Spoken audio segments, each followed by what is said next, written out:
Manchurian Candidate of 1962, because it was so close to after what happened to Kennedy in 63, and it involved an assassination plot between this brainwashed Korean vet. It wasn't released until '88.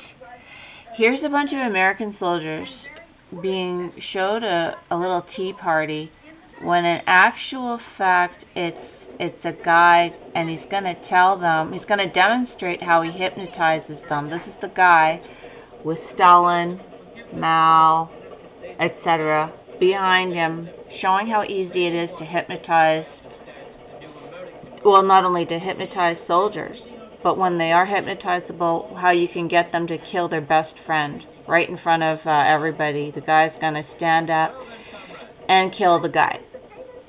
Anyway, this movie should never have been remade, because this is the best movie. The point is, there are two different kinds of Chinese. People don't know about it. I knew about it. I had a feeling, but I couldn't quite put my finger on it until 30 years after the fact, when I started to wonder, because the Chinese that have come out of the Han, who are very proud now and have a kind of a weird delusional idea about themselves, they are like the Manchurian Candidates, because they have been brainwashed, hypnotized, but I would get even more specific.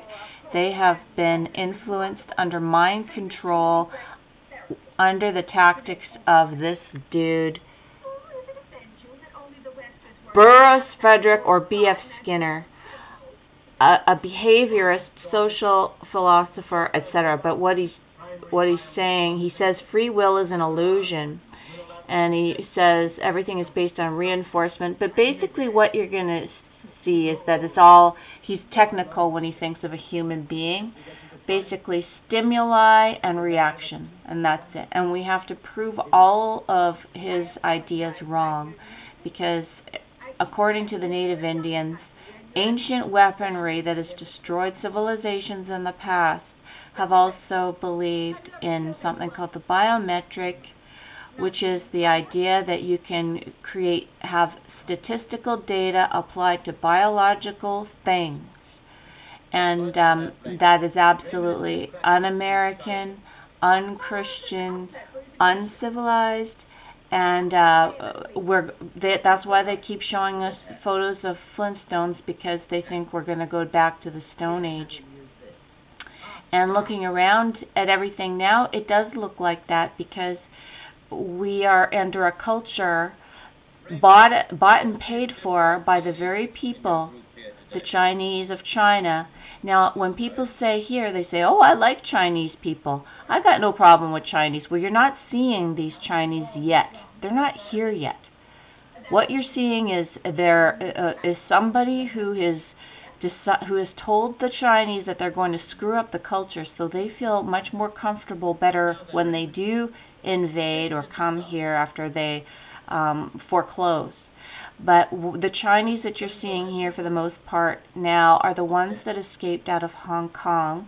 They're the Cantonese people. They're easygoing. They were never under torture. Okay? There's a difference between a person who is under torture to change, like Lawrence Harvey here in the Manchurian Candidate.